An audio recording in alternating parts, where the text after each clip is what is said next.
আসসালামু আলাইকুম, স্বাগত জানাচ্ছি আরটিভি সকালের সংবাদে। আপনাদের সঙ্গে আছি আমি সিনথিয়া রহমান। পিলখানা হত্যাকাণ্ডের নেপথ্যে দেশ এবং জনগণের স্বাধীনতা, সার্বভৌমত্ব বিরোধী তৎপরতা বিদ্যমান ছিল বলে মন্তব্য করেছেন প্রধানমন্ত্রী তারেক রহমান। তিনি বলেন, নাগরিক হিসাবে এই বিষয়টি আমাদের উপলব্ধিতে থাকা জরুরি। এই হত্যাকাণ্ডের পর নানা রকম মিথ্যা কিংবা অপতথ্য দিয়ে জনগণকে বিভ্রান্ত করার চেষ্টা করা হয়েছিল। জাতীয় শহীদ সেনা দিবস উপলক্ষে এক বাণীতে এসব কথা বলেন প্রধানমন্ত্রী তারেক রহমান। ফ্যাসিবাদ মুক্ত বাংলাদেশের জনগণের কাছে পিলখানা হত্যাকাণ্ডের নেপথ্যের কারণ এখন বোধগম্য বলেও মন্তব্য করেন প্রধানমন্ত্রী।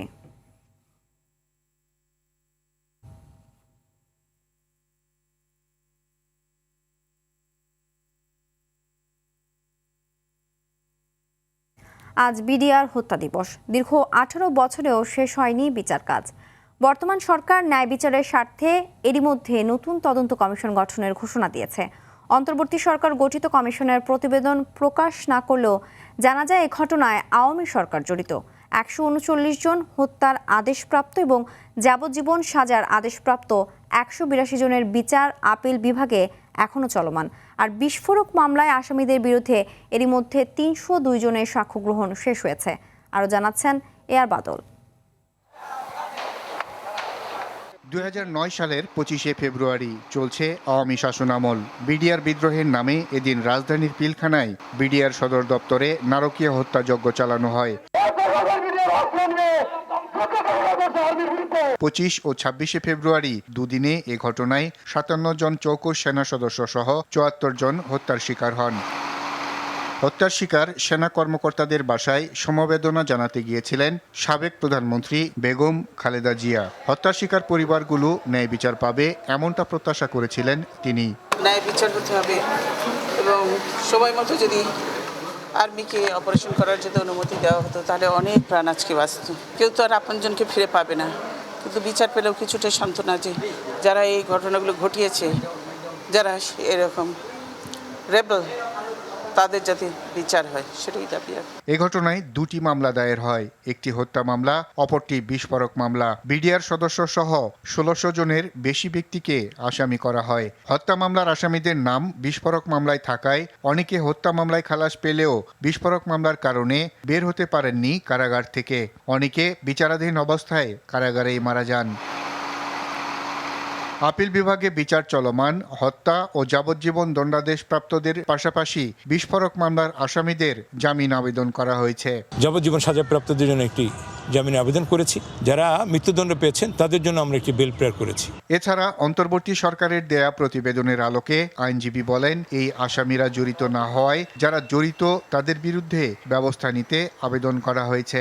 যেহেতু তদন্ত কমিশনের রিপোর্টের মাধ্যমে এই অভিযুক্তদেরকে নিষ্পাপ বলা হয়েছে, এই অভিযুক্তরা এই ঘটনার সাথে জড়িত না এবং যারা জড়িত তাদের কথা বলা হয়েছে, তাদেরকে আইনে আওতায় আনার জন্য অ্যাপিলেট ডিভিশনে পেন্ডিং এই মামলাটিকে আমরা রিমান্ডে চেয়েছি। বিস্ফোরক মামলার আসামিদের বিরুদ্ধে সাক্ষী চলমান বলেও জানান এই আইনজীবী। বিস্ফোরক মামলাটির এখন পর্যন্ত 1227 জন আসামির বিপরীতে 302 জন সাক্ষী হয়েছে। অন্যদিকে বর্তমান সরকার বিডিআর হত্যায় সত্যিকারের জড়িতদের শাস্তি নিশ্চিতে নতুন করে তদন্ত কমিশন গঠনের ঘোষণা দিয়েছে। বিডিআর ঘটনাটা পুনঃতদন্ত অথবা একটা কমিশন গঠন করে কমিশনের রিপোর্ট অনুসারে কাজ করবে। আইনজীবীর মতে নতুন গঠিত তদন্ত কমিশনের মাধ্যমেই ন্যায় বিচার প্রতিষ্ঠিত হতে পারে। এই সরকার এসে একটি বিচার বিভাগীয় তদন্ত কমিশন করার কথা আমরা শুনতে পাচ্ছি। যদি সেটি হয় তাহলে আমরা আশা করছি একটি ন্যায় বিচার পাবে এবং ন্যায় বিচার প্রতিষ্ঠিত হবে। তবে নিরপরাধ মানুষ যাতে সাজা না পায় সেই প্রত্যাশা সবার। এআর বাদল, আরটিভি, ঢাকা। সরকার গঠনের পর একের পর এক চমক দেখিয়ে আলোচনায় নতুন প্রধানমন্ত্রী তারেক রহমান। কৃচ্ছতা সাধন করতে গিয়ে নেননি সরকারি গাড়ি বহরের 14টি গাড়ি থেকে কমিয়েছেন 10টি। প্রতিশ্রুতি অনুযায়ী ঈদের আগেই দিতে যাচ্ছেন ইমাম, মুয়াজ্জিন ও ধর্মগুরুদের সম্মানী ফ্যামিলি কার্ড বিতরণও সময়ের অপেক্ষায়। প্রধানমন্ত্রী হিসেবে দায়িত্ব নেওয়ার পর তারেক রহমানের চমকপ্রদ সিদ্ধান্তগুলো ইতিবাচক হিসেবে দেখছেন রাজনৈতিক বিশ্লেষকরা।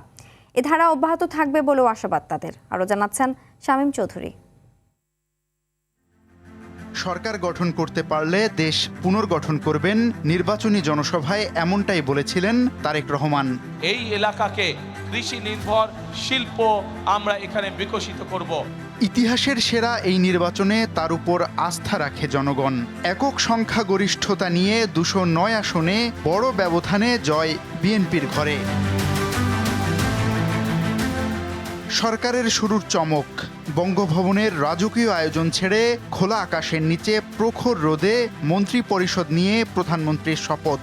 সংসদীয় দলের বৈঠকে ট্যাক্স ফ্রি গাড়ি না নেয়ার পাশাপাশি সরকারি প্লট না নেয়ার সিদ্ধান্ত নিয়ে চমক দেখায় বিএনপির সকল সাংসদ। প্রশাসনে গতি আনতে শনিবার অফিস করার সিদ্ধান্ত নেয় তারেক রহমান। খরচ ও দুর্ভোগ কমাতে হাফ ডজন যুগান্তকারী সিদ্ধান্ত নিয়ে ভেঙেছেন পুরনো সব সরকারের রেওয়াজ। প্রধানমন্ত্রীর চলাচলকালে আর দেখা যাবে না পুলিশের দীর্ঘ অবস্থান। রাষ্ট্রীয় ও গুরুত্বপূর্ণ অনুষ্ঠান বাদে গাড়িতে থাকবে না পতাকার ব্যবহার। প্রতিশ্রুতি অনুযায়ী ঈদের আগেই দেয়া হবে ইমাম মুয়াজ্জিনদের সম্মানী ফ্যামিলি কার্ড ও কৃষি কার্ডও পাবেন প্রত্যাশিতরা। বিভিন্ন মসজিদের সম্মানিত খতিব সাহেব, সম্মানিত ইমাম সাহেব এবং সম্মানিত মুয়াজ্জিন সাহেব সহ অন্যান্য ধর্মের যারা রয়েছেন মাসিক সম্মানী এবং উৎসব ভাতা প্রদান করা হবে এবং মাননীয় প্রধানমন্ত্রীর নির্দেশে একটি সিদ্ধান্ত গৃহীত হয়েছে এই ঈদের আগেই আমরা সম্মানী প্রদান করব ইনশাআল্লাহ।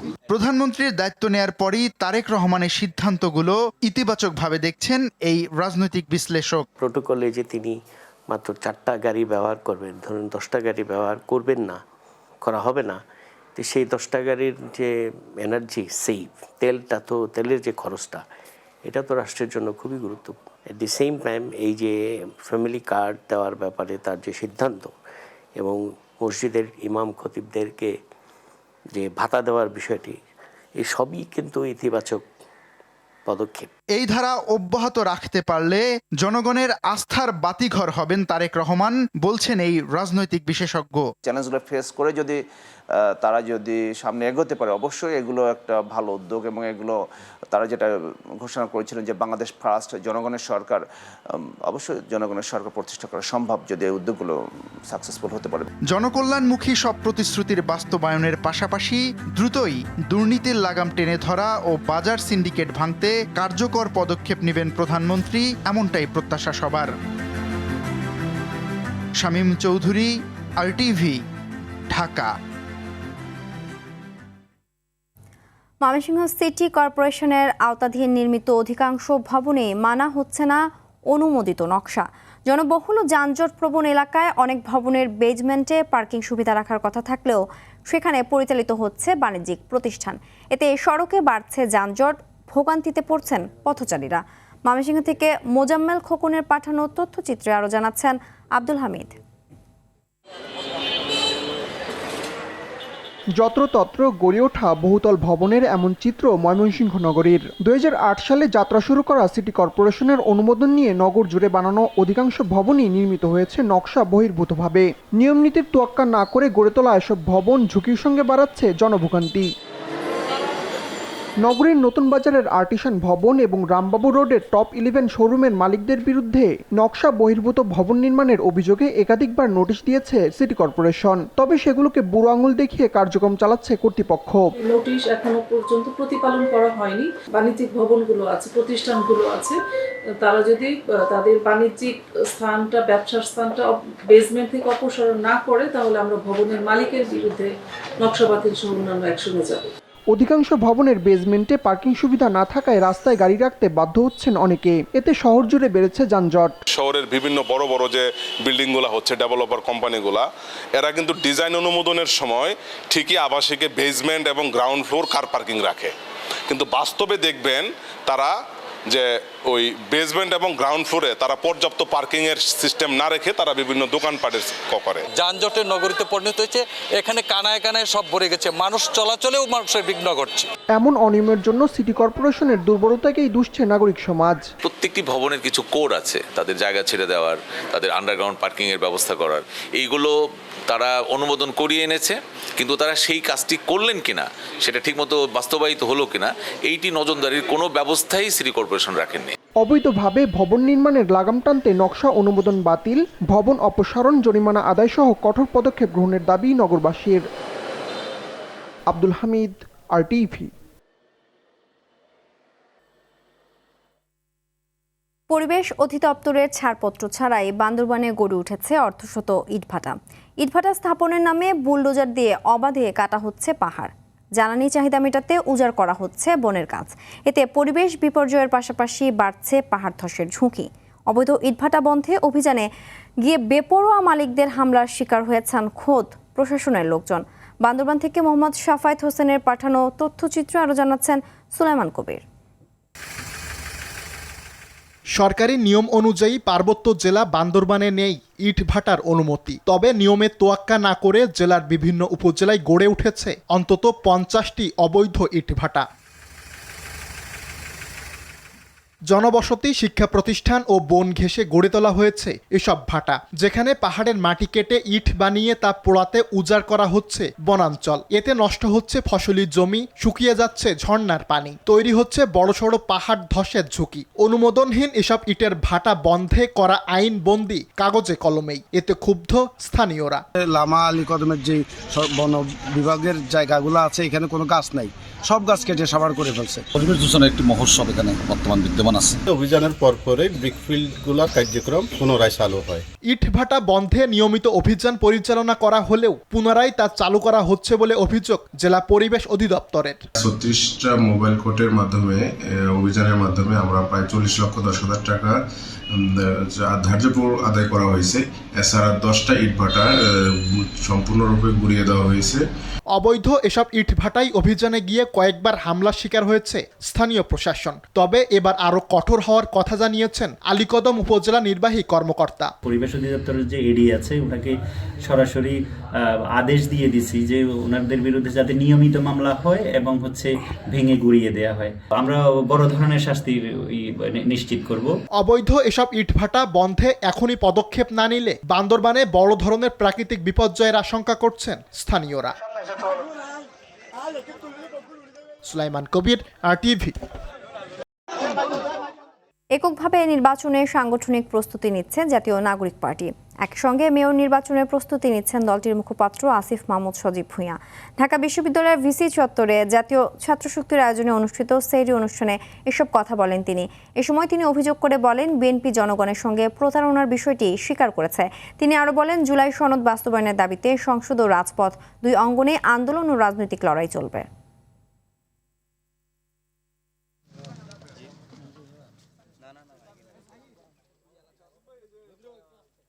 জাতীয় নাগরিক পার্টি এককভাবে স্থানীয় সরকার নির্বাচনে অংশগ্রহণ করার সাংগঠনিক প্রস্তুতি নিচ্ছি। আমরা সারা দেশের সংগঠনকে প্রস্তুত করছি এবং তাদেরকে নির্দেশনা দিয়েছি ইতিমধ্যে যে সম্ভাব্য প্রার্থী নির্ধারণ এবং সাংগঠনিক যেই প্রস্তুতি, সাংগঠনিক শক্তি বৃদ্ধি, যেই গ্যাপগুলো, চ্যালেঞ্জগুলো আমাদের জাতীয় নির্বাচনে আমাদের অভিজ্ঞতা হয়েছে সেগুলোকে কীভাবে ফিল আপ করা যায় সেটা নিয়ে আমরা কাজ করছি। বগুড়া ও নারায়ণগঞ্জে ব্যাংক কর্মকর্তা সহ 2 জনকে পিটিয়ে হত্যা করা হয়েছে। বগুড়ায় মায়ের আশ্রয় মাদক নিরাময় কেন্দ্রে সামিউল ইসলাম শুভ নামের এক রোগীকে পিটিয়ে হত্যার অভিযোগ উঠেছে। মঙ্গলবার রাতে শহরের সাবগ্রাম এলাকায় অবস্থিত নিরাময় কেন্দ্রে ঘটনা ঘটে। শুভ কাহালু উপজেলার বাসিন্দা। নিহতের পরিবার জানায়, শুভ দুপচাঁচিয়া জনতা ব্যাংকের সেকেন্ড অফিসার হিসেবে কর্মরত আছে। কিছুদিন আগে ছিনতাইকারীর কবলে পড়ে মানসিকভাবে অসুস্থ হয়ে পড়ে। এরপর ডাক্তারের পরামর্শে এখানে ভর্তি করানো হয়। এদিকে তুচ্ছ ঘটনায় নারায়ণগঞ্জের বন্দরে দুলাল নামে এক মাছ বিক্রেতাকে পিটিয়ে হত্যা করা হয়েছে। গেল রাতে উপজেলার কেওডালা ওভারবাগ এলাকায় এ ঘটনা ঘটে। নিহত দুলাল একই এলাকায় ভাড়া বাসায় থাকত।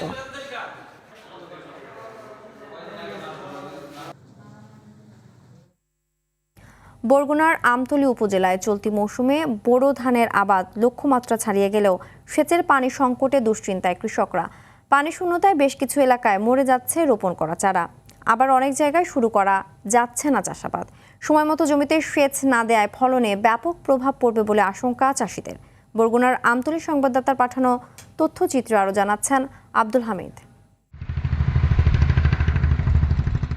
এবছর বরগুনার আমতলীতে রেকর্ড 5,290 হেক্টর জমিতে রোপণ করা হয়েছে বোরো ধানের চারা। উপজেলার গুলিশখালী, 18গাছিয়া, কুকুয়া, হলদিয়া, চাওড়া ও আরপাঙ্গাশিয়া এলাকায় মাঠ জুড়ে ব্যস্ত সময় পার করছেন কৃষকরা। তবে বেশ কিছু এলাকায় পানি সংকটে বিলম্বিত হচ্ছে সেচ দেয়া। জমিতে পানি দিতে দেরি হয়, অনেক এলাকায় নষ্ট হচ্ছে রোপণ করা চারা। অনেক কৃষক লোকসানের ভয়ে এড়িয়ে চলছেন বোরো ধানের আবাদ। পানি খালে বড় সংকট হয়, পানি পাই না, তা এই জন্য আমার অনেক যে পরিমাণ লাভ হওয়ার যুক্তি হ্যাঁ সেই অনেক কম হয় লাভ পানিতে খাইয়া লাই। পাইপ দিয়ে অনেক দূরে কিনে খালতে পানি আনতে হয়, কিন্তু এইটা আমাকে খরচা পোষায় না আর কি, খরচা হয় অনেক। পানির সংকট, খালে হোটা পড়ে রয়েছে, পানি আসে না, এই জন্যে আমরা একটু কষ্টে আছি। এদিকে কৃষকদের সব ধরনের সহযোগিতা করা হচ্ছে বলে জানিয়ে দ্রুত সেচ সমস্যা সমাধানের আশ্বাস দিয়েছেন উপজেলা কৃষি কর্মকর্তা। কৃষি প্রণোদনা কর্মসূচির আওতায় 250 জনকে আমরা হাইব্রিড বীজ এবং উফশি বীজ, রাসায়নিক সার দিয়েছি। আমাদের রাজস্ব কার্যক্রমের অংশ হিসাবে আমরা কৃষকদেরকে 100টি প্রদর্শনী, তার ভিতরে কৃষকদেরকে আমরা বীজ এবং রাসায়নিক সার দিয়েছি যাতে করে কৃষকরা বড় আবাদে উদ্বুদ্ধ হয়। উন্নত সেচ প্রকল্প বাস্তবায়ন আর খাল নদী পুনরায় খনন করে জমিতে পানির সরবরাহ নিশ্চিত করা গেলে আগামীতে বড় আবাদ আরও বাড়বে বলছে সংশ্লিষ্টরা। আব্দুল হামিদ, RTV। আমের রাজধানী খ্যাত চাঁপাইনবাবগঞ্জ এখন বসন্তের মুকুল সৌরভে ভরপুর। মুকুলে ভরা ডালপালা দোল খাচ্ছে বসন্তের বাতাসে, আর সেই দৃশ্য ঘিরে নতুন স্বপ্ন বুনছেন হাজারো আম চাষি। ভালো ফলনের আশায় চলছে বাগানের পরিচর্যা, প্রয়োজনীয় ওষুধ প্রয়োগ এবং পরিষ্কার পরিচ্ছন্নতার প্রস্তুতি। অন্যদিকে আম চাষে স্বাবলম্বী বগুড়ার শেরপুরের জয়লাজোয়ান গ্রামের শিক্ষিত যুবক মোন্নাফ। প্রতিনিধিদের পাঠানো তথ্যচিত্রে আরও জানাচ্ছেন আবরার মাহি। চাঁপাইনবাবগঞ্জে 37,500-র বেশি হেক্টর আমবাগানে এখন একই চিত্র। এবছর আবহাওয়া অনুকূলে থাকায় মুকুলের অবস্থা বেশ ভালো বলছেন চাষিরা। তবে সার ও কীটনাশকের দাম বেড়ে যাওয়ায় উৎপাদন ব্যয় কিছুটা বাড়ায় চিন্তায় অনেক চাষি। যদি একটা মাসের মধ্যে একদিন বৃষ্টি হয়ে যায় তাহলে আমের প্রচন্ড ক্ষতি হয়ে যাবে। একটা মাস বৃষ্টি না হলে কিন্তু এটা বাম্পার ফলন হবে। আমরা তো আগে জেনে সার দিয়েছি, পানি দিয়েছি, পুনিং করেছিলাম, মানে আগা কেটে দিয়েছিলাম, দেওয়ার পরে তো এখন মুকুল ভালোই আসছে। সময় মতো পরিচর্যা ও সঠিক বালাই ব্যবস্থাপনা নিশ্চিত করা গেলে এবছরও সন্তোষজনক ফলনের সম্ভাবনা রয়েছে বলছে কৃষি বিভাগ। মাত্রাতিরিক্ত বালাইনাশক ব্যবহার না করে সেই জন্য আমরা তাদেরকে পরামর্শ দিচ্ছি, বিশেষ করে উত্তম কৃষি পরিচর্যার মাধ্যমে যাতে তারা আমগুলো উৎপাদন করতে পারে, বিশেষ করে জৈব বালাইনাশকের ব্যবহার বৃদ্ধির জন্য এবং ব্যাগিং করার জন্য তাদেরকে আমরা পরামর্শ দিচ্ছি যাতে নিরাপদ এবং পুষ্টিকর আম উৎপাদন হয়। এদিকে উপজেলার তৎকালীন কৃষি কর্মকর্তা ও বর্তমান ডিজি আব্দুর রহিমের পরামর্শে কৃষিকেই বেছে নেন বগুড়ার তরুণ মোন্নাফ। আধুনিক পদ্ধতিতে আম চাষ শুরু করে অল্প সময়ে পেয়েছেন সাফল্য। মার্কেটিং এর সেচের ক্ষেত্রে যায় আমরা দেখি যে সেচের বাজারটা খুব ভালো হয়, আমরা আশাবাদী যে ইনশাআল্লাহ এবার খুব ভালো হবে। আম চাষে শিক্ষিত যুবকদের উদ্বুদ্ধকরণ ও কৃষকের জন্য পরামর্শদান সহ প্রশিক্ষণ দেওয়া হচ্ছে বলে জানান এ কর্মকর্তা। মুকুল ফোটার আগে কৃষককে আমরা যে পরামর্শ দেই সেটা হলো একটি ছত্রাকনাশক এবং একটি কীটনাশক স্প্রে করার পরামর্শ দেই এবং এই পোকার কারণে মুকুল ফল এবং মুকুল ভালো থাকে। আবহাওয়া অনুকূলে থাকায় এবছর আমের বাম্পার ফলনের আশা করছেন কৃষকরা। আবরার মাহি, RTV। শহীদ সেনা দিবসে প্রধানমন্ত্রী এবং রাষ্ট্রপতি শ্রদ্ধা নিবেদন করছে। আমরা সরাসরি চলে যাচ্ছি সেখানে।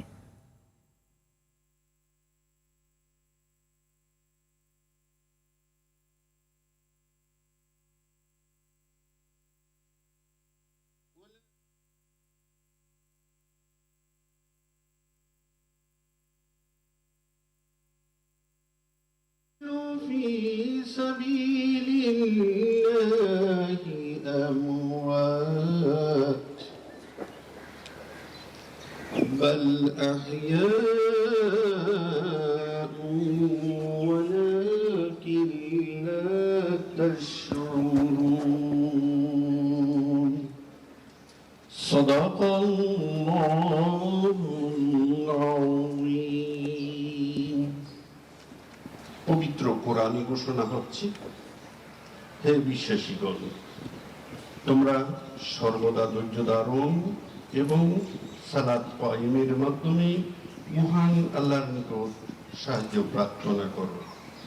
নিশ্চয়ই মহান আল্লাহ ধৈর্যশীলদের সাথে রয়েছেন।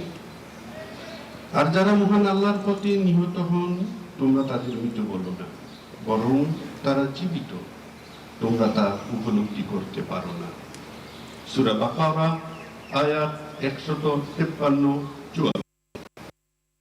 قال رسول الله صلى الله عليه وسلم كنت نهيتكم عن زيارة القبور فزوروها فإنها تزهد في الدنيا وتذكر الآخرة رواه ابن ماجه রাসূলুল্লাহ সাল্লাল্লাহু আলাইহি ওয়াসাল্লাম বলেছেন তোমরা কবর জিয়ারত করো এতে তোমাদের মৃত্যু ও পরকালের কথা মনে হবে বারাকাল্লাহু লানা ওয়া লাকুম বিল কুরআনিল আযীম আসসালামু আলাইকুম ওয়া রাহমাতুল্লাহ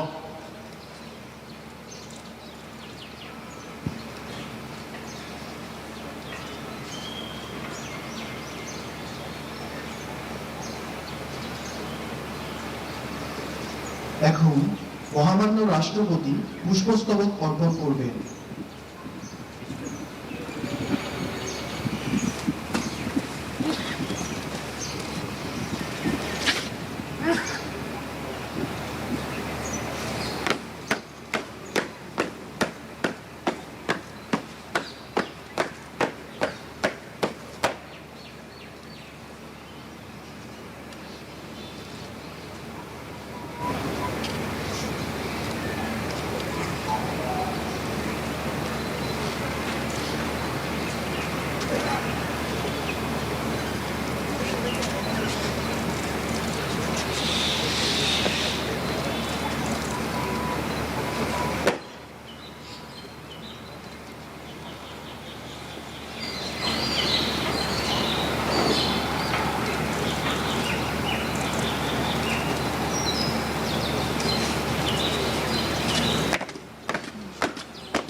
মহামান্য রাষ্ট্রপতিকে তার নির্ধারিত স্থানে অবস্থান নেবার জন্য সবিনয় অনুরোধ জানাচ্ছি।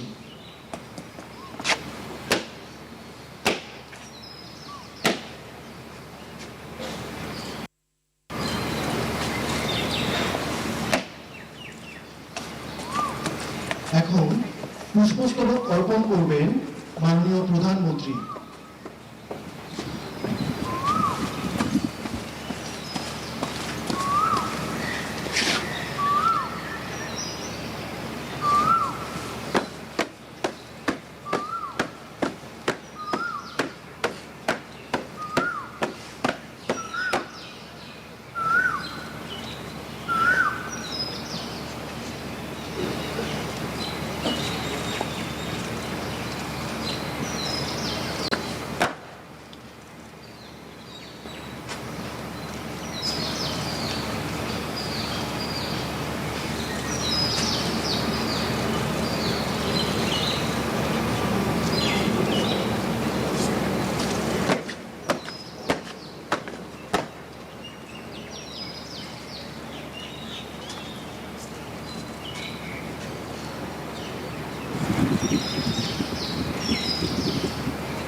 মাননীয় প্রধানমন্ত্রীকে তার নির্ধারিত স্থানে অবস্থান নেবার জন্য সবিনয় অনুরোধ জানাচ্ছি।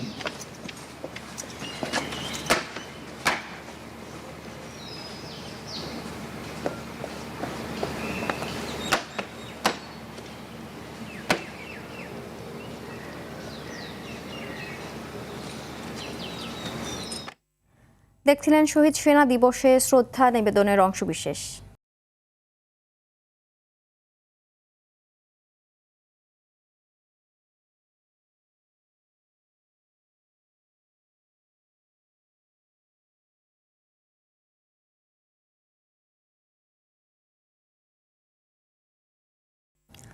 আইডিএলসি পরিবর্তনের পথে বাংলাদেশ।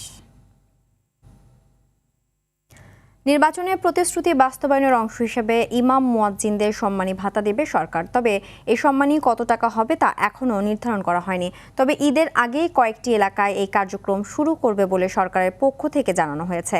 শনিবার মন্ত্রিসভার বৈঠকের পর এই সিদ্ধান্তের কথা জানিয়েছেন প্রধানমন্ত্রীর শিক্ষা, বৈদেশিক কর্মসংস্থান ও তথ্য প্রযুক্তি মন্ত্রণালয়ের উপদেষ্টা মাহদি আমিন। বলেন, বিভিন্ন মসজিদের সম্মানিত খতিব সাহেব, ইমাম মুয়াজ্জিন সহ অন্যান্য ধর্মের যারা রয়েছেন সেই সব ধর্মগুরুদের জন্য মাসিক সম্মানী ও উৎসব ভাতা প্রদান করা হবে।